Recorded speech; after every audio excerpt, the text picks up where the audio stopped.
work for a company for a few years and learning the ropes of the MMA and corporate finance before you start up your own company, I think in '93. So how did that process go? And I've read that when you started your business, like you were doing basically lunches and breakfast, and I don't know if it's dinner at the Petroleum Club. Oh yeah, no, there was no question that getting our businesses off the ground. But so by work experience, I was fortunate, absolutely very, very fortunate to get on with McLeod Young Weir, which became Scotia McLeod, which is the investment bank, which is part of the Bank of Nova Scotia. But I had the great privilege of working under Dan Sullivan, under Jim McDonald, under David Wilson, people who went on to become icons of the industry were my training ground. That was my learning curve, was working under people where integrity and a handshake meant everything. And so as a model, it meant a lot. I ended up working for a couple of years for a guy who was as devoid of ethics, as devoid of honor and integrity as you could imagine. So it doesn't matter who that was, but my learning curve, I mean, I couldn't sleep at night because this guy's ethics were weak in terms of business. And ultimately moving on, ethics and your perception of who you are and the business that you're doing became even more important to me. Right, it's the anti-gecko. It's not money's everything. Greed is. Greed is good because you got to pay the bills. You can't run a business without paying the bills. But without a social conscience, where's the joy? You know, there are people who relish squeezing every nickel out of every supplier and friend and business associate till the day they die, but they still die. True. You can't bring it away. I'm going to touch on your philanthropic charity that you have dedicated some of your time into later in the interview. Sure.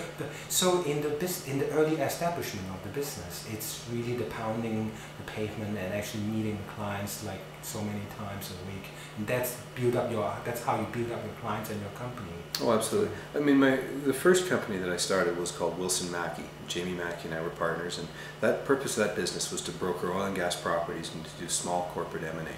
And we built on that, and that group became the corporate finance group for FirstEnergy as we brought in all the other partners. So my business survived as a subset of what FirstEnergy was doing, and that's when I partnered with Jim Davidson, Rick Grafton, and Murray Edwards, and we grew into something that became something pretty significant. Right. One of them is your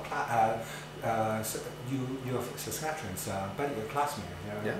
Yeah. In fact, we somewhat tongue-in-cheek make sure that everyone knows that FirstEnergy is a Saskatchewan-based firm. We started it here, but Jim Davidson's mother was from Wilkie, Saskatchewan, spent time in North Battleford, and we always say that he was conceived in Saskatchewan but born in Toronto. And then Rick Grafton was from Moose Jaw and has been in the West all his life. And then Murray Edwards was from Regina. And Murray and I were in student politics together at the University of Saskatchewan. He represented the College of the College of Commerce, while I represented the College of Engineering.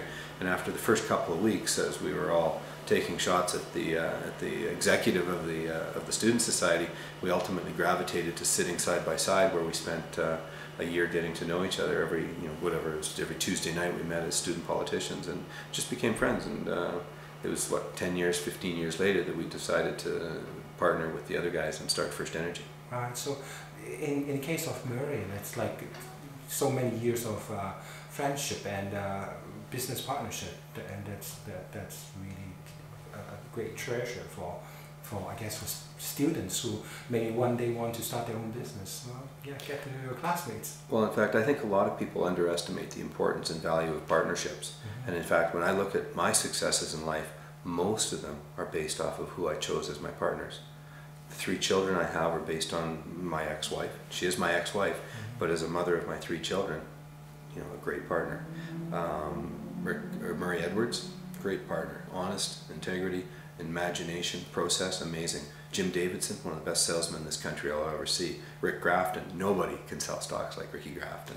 So in terms of partners, and along the way, John Bruce is the top tax lawyer in the country, and probably the best out-of-the-box thinker that you'll ever find, a guy named Bruce Chernoff.